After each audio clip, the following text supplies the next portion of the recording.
Good morning, everyone. Welcome to Sports Shorts Daily. Ronnie Rance alongside Tommy Chrysan here on the Tuesday morning edition of Sports Shorts Daily. TK over at Court Street Cafe in downtown Port Allen, right across the Mississippi River Bridge from downtown Baton Rouge. I'm in an undisclosed location presented by the Louisiana Sports Hall of Fame, and we are always presented by LeBear's Casino, where LeBear's Casino, not only do they have one of the best casinos in the state of Louisiana, they got a great restaurant, 18 steak for all your special events. They've got the best sports book in the state, where you can watch all the games and comfy action. You got the blackjack tables in there, fantastic food, breakfast, lunch, and dinner at the sports book at LeBear's, as well as Edge Lounge, Thursday through Saturday. You no better place to go and hang out, watch live music in Baton Rouge than at LeBear's at the Edge Lounge. Okay, TK. Well, LSU baseball 11-1. They had a big series sweep over in Houston.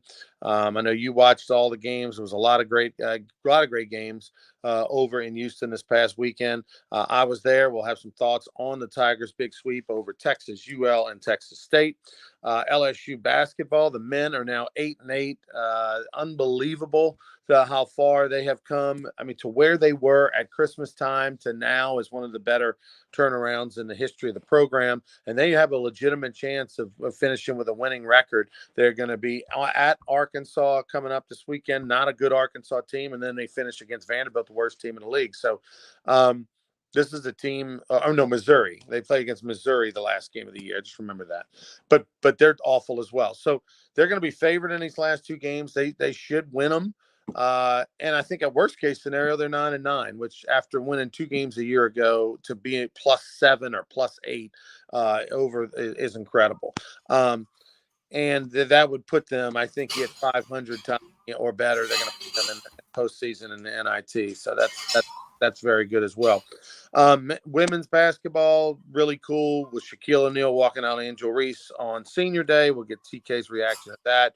Clark passes up Maravich's record at Iowa at the career points more than Pete Maravich. That's been a little bit controversial. We'll let Tommy talk about that. Some news out of Major League Baseball to tell you about. Austin Nola has a new team. TK will get into that as well. But let's start with LSU baseball, Tommy. 11-1. And Friday was their big test, right? Their first team ranked opponent, neutral field, although not really. 2/3, if not 3/4 of the fans at Minute Maid were LSU fans, even though the University of Texas is right there in the state. 25,000 roughly in attendance. It was a sold out crowd. They don't open the upper deck, so it was just the lower bowl. They literally had sold out as far as tickets, the first time that's ever happened in the history of that tournament, and it's the last time it'll happen. LSU and Texas will never play again. They're now in the SEC together. They'll never play in this Minute Maid Classic ever again against each other because they're going to, be in the same during the regular season and meeting in it. So, that record will stand forever. It was an unbelievable atmosphere on Friday. LSU punched out 20 as a staff and won 6-3. I've seen just about every major game during the regular season for LSU baseball since 1991. And I was there in the Superdome when they set the attendance record for a regular season game back under Smoke Laval 20 years ago. I was there for the Zephyr Field games and the Wally games and the Super Regional at Zephyr Field and did those games on TV and all that stuff. This game on Friday night that LSU won against Texas with 25,000 in the stands, and that atmosphere and that matchup between those two blue blood programs was something special. That was a top 10 regular season non-conference matchup of all time for me, for LSU baseball history. Well, and it was, like you said, the 25,000 people, a lot of storylines here. It was LSU's toughest test on paper going into the game. We know Texas is coming to the SEC next year, and LSU will play in Austin. We know that as part of their 10-game weekend series. So a lot of stories flying around, and the 20 punch-outs by LSU was spectacular. And then they did what your coach Skip Bertman always said do. When the other guy's aces on the mound, we got to get him out the game.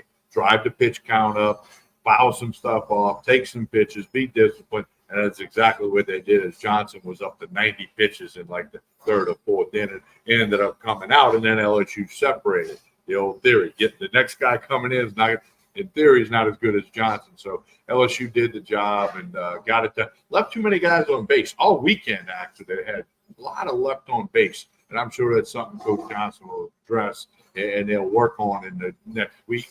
4 games coming up this week. But it was a tremendous weekend for LSU baseball. A lot of purple and gold, as you said. It was good. I mean, it was fun to see, and you got a good measurement on this team. They spent a week in Houston. They did the bonding thing. I mean, it was a good week for LSU all the way around. The LSU, this LSU team is 11-1. So on paper, you think, oh yeah, no problem. They still have a long way to go. And look, let's face it. I mean, like we talked about many times, last year's team didn't really hit its stride to the last week, a month of the season. So why would we expect it the first week of March that they would be like hitting their stride? You mentioned leaving a lot of runners on base. It's because I think they're not as good offensively as they were a year ago. They've got some holes. They've got some outs. They've got some people that are still figuring it out and struggling a little bit. Tommy White is, on paper, his numbers are good. Hit 350, hit 3 something, got a couple homers, but he's not Tommy White that we're used to. He's not the all-American Tommy White that strikes fear in the opponent every time he swings the bat because he doesn't have Dylan Cruz in front of him who hit, Tommy White last year hit like 600-700 when he had Dylan Cruz on base. It's a different world. You don't have the protection in front, the protection behind. You don't have the players in front, the players behind you did a year ago. So they've got to figure it out. Can they be good enough to win? Yes, they can be good enough to win. They're not going to have the. Look at Holman is literally the national pitcher of the month. He had 3 starts. He's the national pitcher of the month. He's not Paul Skeens, but Paul Skeens can't do any better than what he's done. He's not going to throw 100, 102 and look as dominant, but Holman's numbers and what he's done are Paul Skeens-esque. And he had 3 starts, 3 fantastic starts, and was named National Pitcher of the Month to start the college baseball season. Can't do any better than that. So they have a true ace. They feel like they have 1 through 12, 15 better than they've ever had. But again, you can only pitch one guy at a time. So if a guy goes in there and gives up 3 runs, well, it doesn't matter what the next guy does. So it's still a work in progress. The catching situation's been very good. Those 3 have all raised their level of play. They're all pushing each other. The competition is there. Defensively, they've been okay. They've just got to figure out, that lineup and be more consistent and have maybe, less strikeouts and put some pressure on there. But this team will be fine. But it was a big weekend. Raging Cajuns played over their skis on Saturday. I really thought LSU was going to blow out the Raging Cajuns on Saturday. And Texas State's one of those teams that, LSU fans don't know about, but that's a good program, especially of late. They battled LSU. They beat Texas. Texas got swept this past weekend. They went 0-3. So Dave Pierce, who we like, he was at Tulane. We got to know him. We wish him well, but they're not off to a great start for them. It was a good weekend for LSU, and Jay Johnson talked about how they needed it, right? It bonded them. They left on Monday on 2 buses, and and they got to spend a week on the road, and I'm sure that did a lot of good things for their team. It was good to see Braswell swing the bat a little bit better, hit the ball out, even had a couple of loud outs. So it was good to see that. And what about Stephen Milo? I mean, this guy puts the bat on the ball. He's a ball player. I mean, I didn't know they could recruit anybody shorter than Jay Johnson that they might have. But, he's a baseball player. And Coach Johnson told us that before we ever saw him play, that, hey, this kid's going to be good. And so therefore, that was good to see him consistently get some stuff done. And, I mean, no, this is a team that's got a few things they still got to figure out. But as you said, they're going to be okay. I think they'll be just fine. They'll be in the hunt for the SEC. They'll be in postseason, and they'll be in the hunt to go to Omaha. As far as the Raging Cajuns are concerned, there was some controversy yesterday. Did you see the video that made its way around the internet, TK? When the guy grabbed the pitcher? Yeah. That was from Friday night, actually. Oh, that was Friday? Okay. So the Raging Cajun pitcher comes off the mound. He's not happy with some things. He's yelling into the dugout at his coaching staff. And, of course, one of the assistant coaches for the Raging Cajuns grabbed him by the collar and let him know that wasn't appreciated. And then Seth Thibodeau and Matt Deggs stepped in and said, get out of here, and sent him down the hallway. there's a lot of people have different things. Oh, you shouldn't touch someone. Look, those types of things have happened in dugouts and sidelines. I mean, look at the Super Bowl, right? I mean, Travis Kelce almost knocked Andy Reid over. And we move on and forget about that. I know a lot of people made a big deal about it over the weekend. I hope they let it go. It's things happen in the heat of the moment. It's a teaching moment, for the kid as well as the coach and the whole 9 yards. But it did get some viral attention over the weekend. It's a competitive moment, okay? And you want kids who want to compete. I don't care what sport, what level. You want kids who want to compete. Now, did he? I don't think the coach grabbed him, but I don't think that's the end of the world because he did. And they'll all learn from it and get better, and maybe it helps the team in the big picture or in the long run. Because again, as a coach, I want kids who are going to compete, and be fired up, and be up. I think he was concerned about the pitches that were being called or whatever. I'm okay with that. Maybe a better way to handle it, time will tell, and I'm sure that the Cajuns will handle it better in the future. The big argument always when you have coaches that call pitches is the old TOB factor, transferal of blame, right? The coach says, "Well, I called that pitch, but you didn't execute it," or the pitcher says, "Well, I want to throw a curveball, you threw a fastball." Skip Bertman allowed us to shake off the pitch. I mean, he would call every pitch, and he had his reasons for it. He had his, a little bit of information with his charts, or maybe he watched video, or he knows tendencies of the other coach, whatever the case may be. Obviously, he knows what you can do as a pitcher.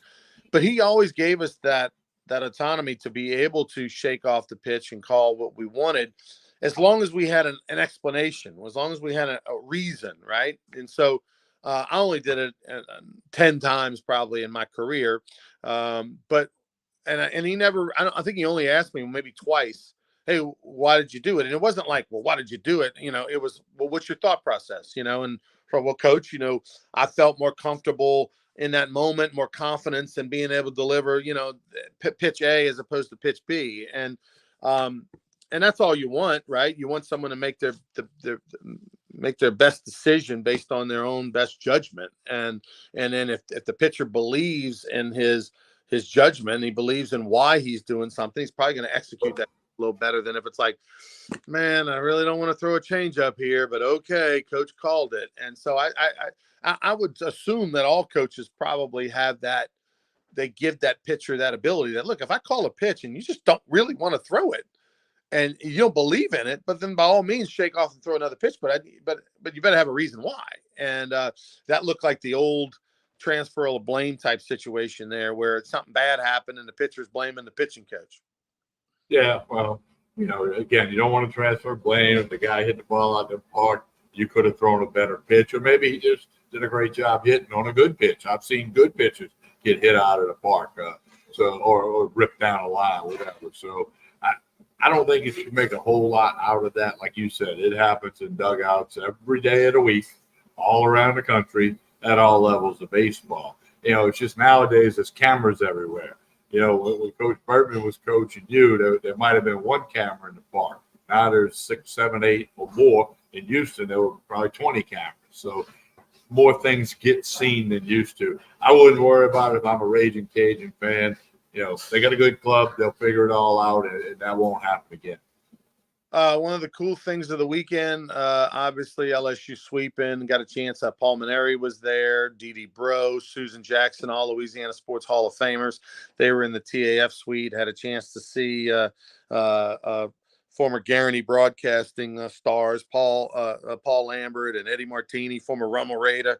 The Rummel coaching staff was at the game on Saturday. Rummel was in Houston playing a tournament, a high school baseball tournament. So the Rummel Raiders out of Metairie were in the house. A giant perfect game travel ball tournament in Houston. So they had tons of teams from Louisiana that were in Houston for a travel ball tournament this past weekend. So that's what led to that 25,000 people at the game on Friday. Unbelievable atmosphere that it was. Had a chance to go to see Roger Clemens was in the house on Saturday.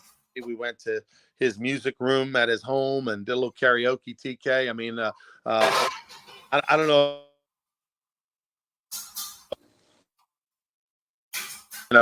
Can you hear me? I don't know if Roger Clemens and I maybe are related distantly, but two guys that like karaoke. That's the only thing we have in common. We both pitch, but I don't even like to even put myself in the same combination of stepping on the dirt as him. But we both like karaoke, and we're both big guys that could lose some weight. How about that? How about we go with that? Well, you got to get into a Rougarou game this summer. That's your. I gave you that mission after you had the Champions of the Diamond banquet.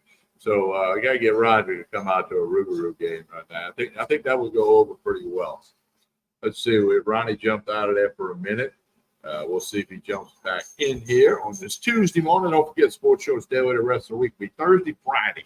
We got today, and then we're going to go Thursday, Friday, Ronnie. As I just reminded folks of our schedule this week, it'll be Thursday, Friday after today for Sports Shorts Daily. Kind of due to my schedule, but that happens sometimes. So, yeah, you got to get Roger Clemens to a Rougarou game, and then we'll be doing all right. He came and announced an inning with me or whatever. I interviewed him at LaBear's Lake Charles. You remember that? It was on the Sports Fundamental show years ago. So, anyway.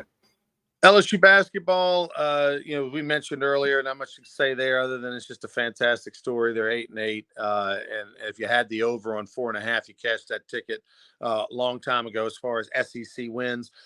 How cool was it, Shaquille O'Neal in the house over the weekend?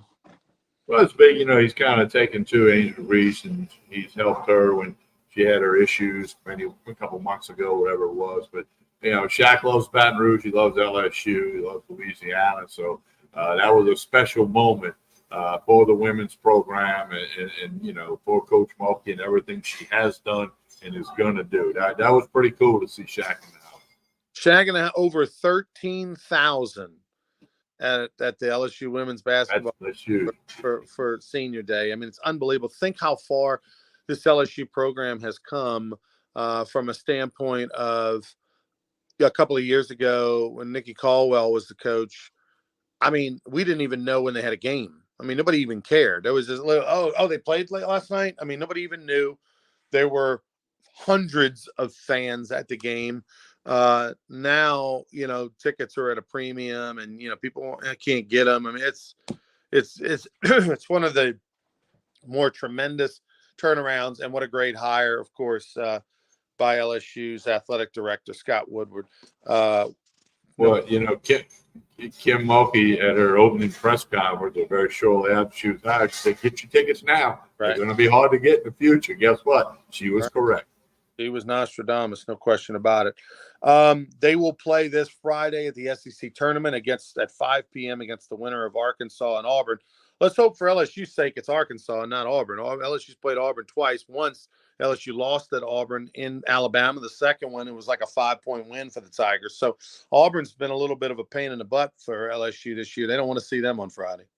Well, and Auburn knows that too, but they got to worry about Arkansas first. So obviously when we do Sports Shorts Daily on Friday morning, we'll know who LSU's opponent is. And that's a 5 o'clock tip for those of you who want to check it out.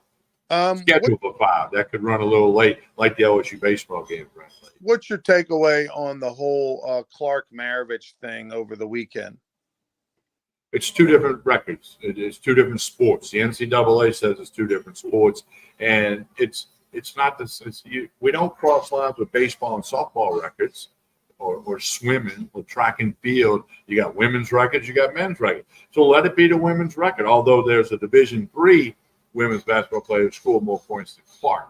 But so it's the Division I women's record. That's the way I look at it, cut and dry. And I think these national writers or the national pundits on the internet or TV or radio who say she broke Maravich's record kind of expose themselves as not having a lot of knowledge about college basketball. And again, she's a great player. She deserves all the accolades that she's getting, the money she's making, the attention, etc. But she broke the women's record, not the Division I college basketball record. And we know the numbers about the three-pointers, and Maravich played 3 years. She played more. We get all that. But to me, my opinion, it's two completely different records. Now, Ronnie, I got to be close friends with Pete Maravich the last 2 years of his life. He was coaching biddy basketball and the recreation department at Alabama. And I was interviewed by a couple of national writers because of that. And I made the following statement. I said, I truly believe that this is what Pete Maravich would say if he was still with us. He'd say, Caitlin Clark is a great basketball player. No question about it. She she's Showtime. She entertains. She said, but he would say, but I hold the men's record and she holds the women's record. I really believe he would say that, because the other thing he always told me was, in college, had he known there was a 3-point line, it had been very few times he'd have went inside of that line, knowing that if he was, just not if he was shooting the layup or running through the lane, but you know what I'm saying.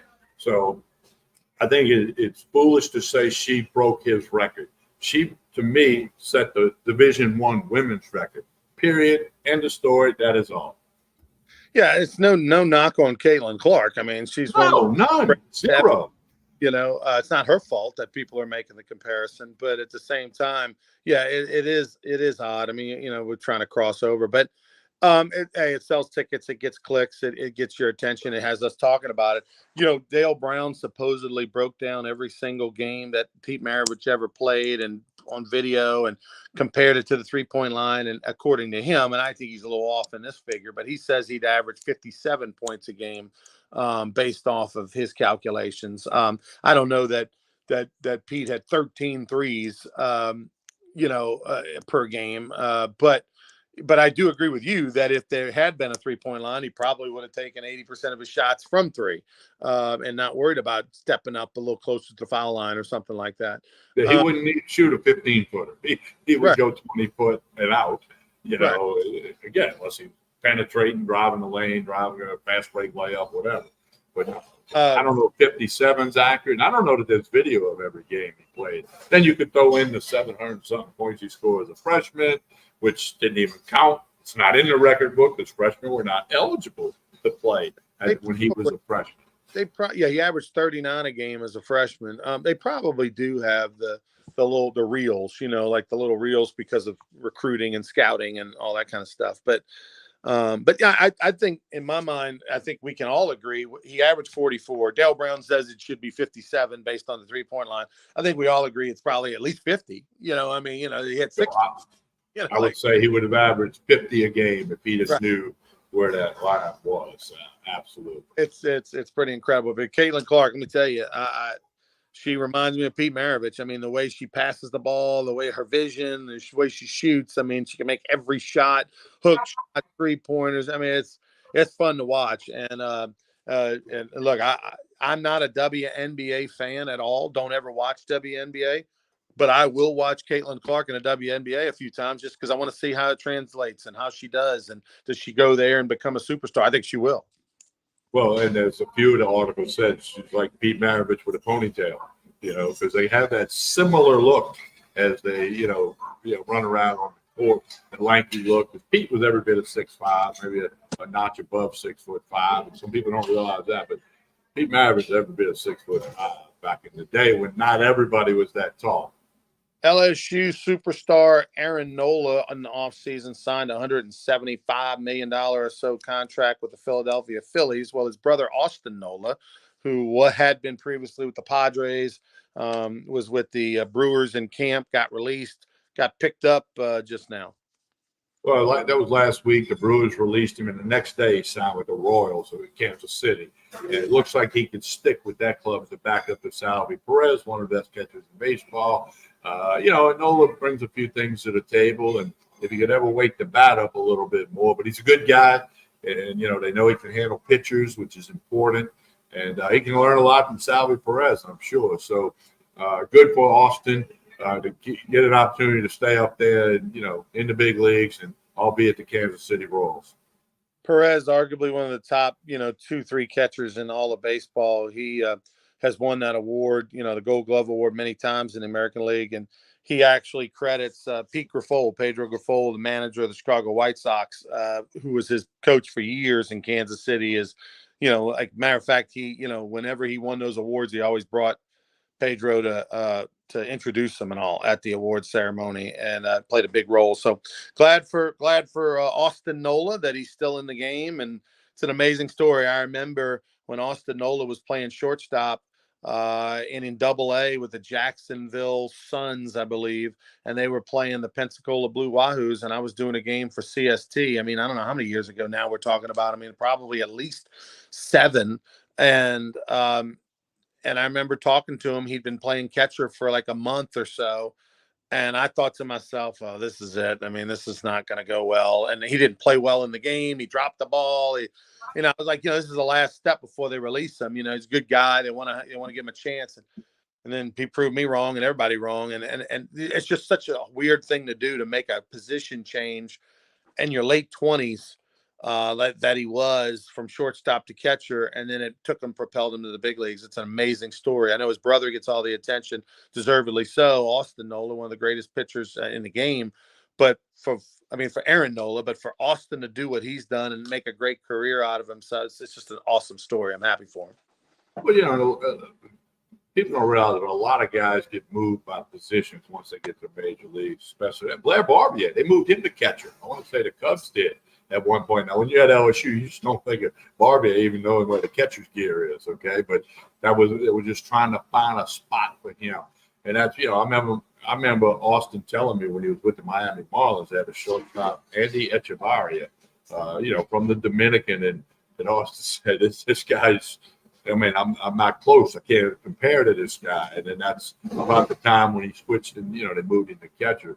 But I'm glad it's worked out for him. I think he's vested in the retirement pension fund with his years with the Mariners and the Padres. If not, he'll get there with the Royals. But it's such a good kid and a good family. I'm happy to see that. I got a very good friend of mine who is very close to the Nola family. So I kind of get some updates every now and then that aren't in the paper. Tell us about Court Street Cafe in Port Allen as we get out of here.